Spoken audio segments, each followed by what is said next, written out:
Hello everyone, it's Walaladipo here.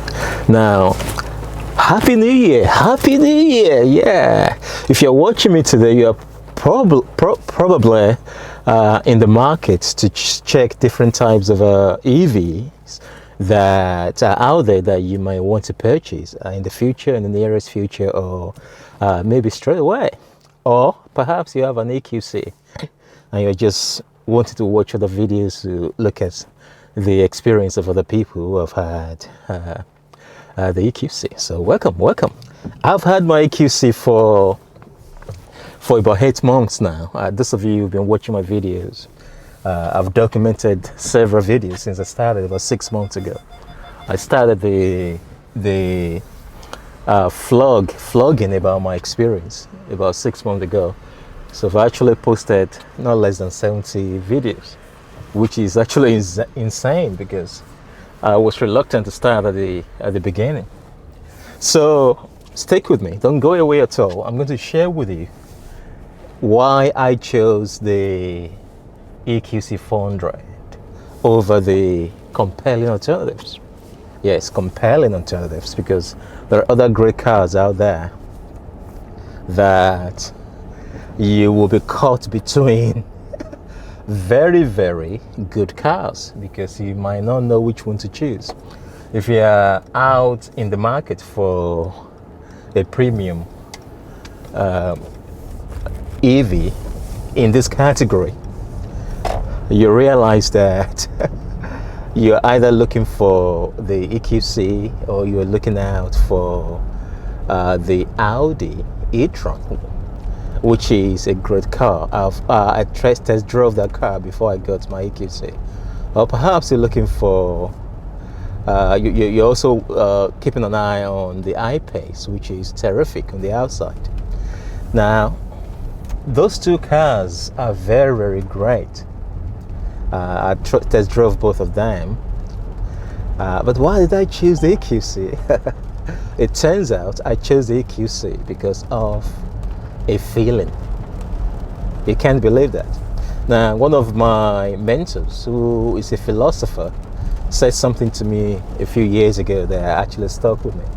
He says, almost everything that we do is to generate a feeling. Almost anything that we do is for a feeling. Is for a certain feeling. We buy anything that we buy is to create a certain feeling that we feel will expand our experience as human beings. You go on holiday to create a feeling. You change your job to create a different feeling. You choose a particular clothing to create a different feeling, a certain feeling. You drive a type of car, a certain car, for a certain feeling, even though as humans you want to justify the reason actually why you drove, why you bought that car, or why you wore that dress. But within you, we're always constantly pursuing the feeling. Feeling is who we are regarding how we manage emotions, our preferences, and how we satisfy our intrinsic hunger for satisfaction. So that leads me to why I chose the EQC. You get it. I chose it for a feeling. I remember driving the Etron, Audi Etron, very nice car. Perhaps in terms of the three cars that I compared before I chose this one, the EQC, the Etron, and the I-Pace, I believe that the Etron has the best, is the best regarding the build quality. The car is just very sturdy. Everything you touch is well built, well solid. You know, it's the largest among them and it's very robust. It's nice to drive. But it did not give me the feeling I'm looking for. Remember, almost everything we do is to create a feeling, a favorable feeling. So it didn't give me the kind of feeling. It drove okay. It has loads of space. It's well built.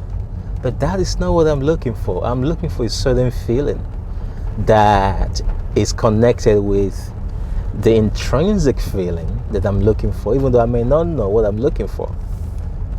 So what happens is that I say, okay, let me go and test drive the I-Pace. When I saw the exterior of the I-Pace, I fell in love with it straight away. It's one of the most intuitive exteriors I've ever seen in an EV.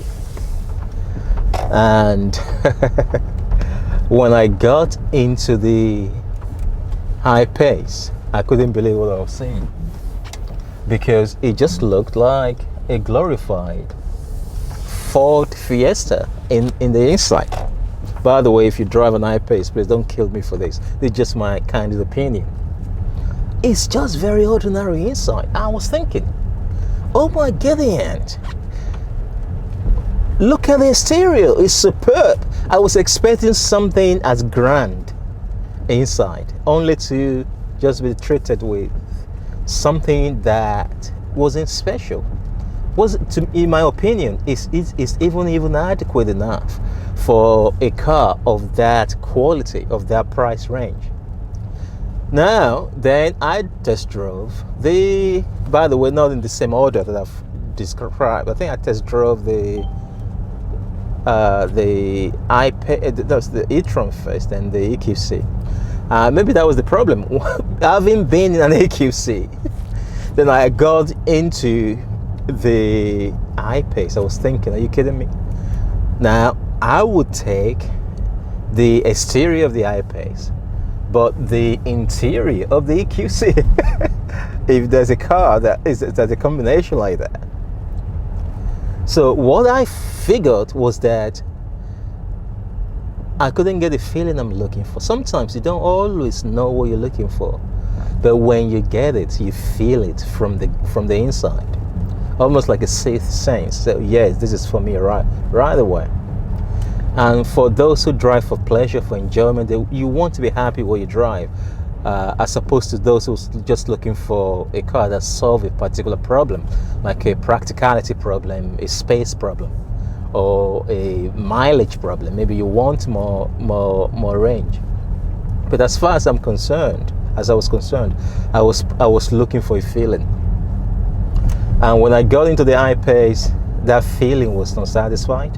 I love the exterior, but the interior did not give me that feeling until I went back to the EQC. The exterior of the EQC was not overwhelming. It was not offensive, but it was not something that was clear-cut, enthusiastic with regards to my own opinion. But I could live with it until I basically overlooked the exterior. I got into the EQC. Then all my problems were solved. Now, it could just be the way the interior was designed. You know, Mercedes has a way of making you feel special. It doesn't matter where you drive, a Mercedes EV or combustion engine. Just look around. Those of you who are listening to me who have different types of Mercedes, you know what I'm talking about. That's a feeling that is communicated covertly, non-verbally, in a subjective, subconscious way, that just says to you, I tell you what, I want to pamper you. I want to make you feel special, extra special. And that is what I get in the EQC. So there you have it. I chose the EQC for the feeling that it provided to me, the feeling of specialness. That's something extra special. There's not a lot between the three cars, but the feelings that they communicate are clearly different if you're very subtle in the feelings you're looking for. So that is it. Now, what about your own feeling? What did it feel like? If you have the I-Pace, let me know. What does it tell about? What does it speak about you? What does it communicate to you? How does it make you feel? If you drive an Etron, how does that make you feel? What kind of feeling were you looking for? Or, even maybe you're not looking for a feeling. Maybe you're looking for a car that solves a practical need or particular need. But as far as I'm concerned, I was looking for a feeling of being specialness. If I want to spend this much money in a car, I want to ensure that that car puts a smile on my face all the time. I want to make sure that that car meets my curiosity for expansiveness, for pleasure, and for comfort. And when it comes to comfort, I think out of the three cars, in my opinion, the EQC delivers the comforts that you need. Everything that you need about comfort, the EQC delivers it. So let me know what your own reaction is, what your own experiences with regards to the car that you drive. It's what Oladipo here. Thank you so much for joining me today. Thank you so much, and I wish you the very best of this new year 2022. And please like it. If you're watching me for the first time, it would be nice to have you on board. Just subscribe so that you don't miss a thing. Don't miss any of the upcoming updates. It's a pleasure sharing with you. Bye bye. Yes, bye.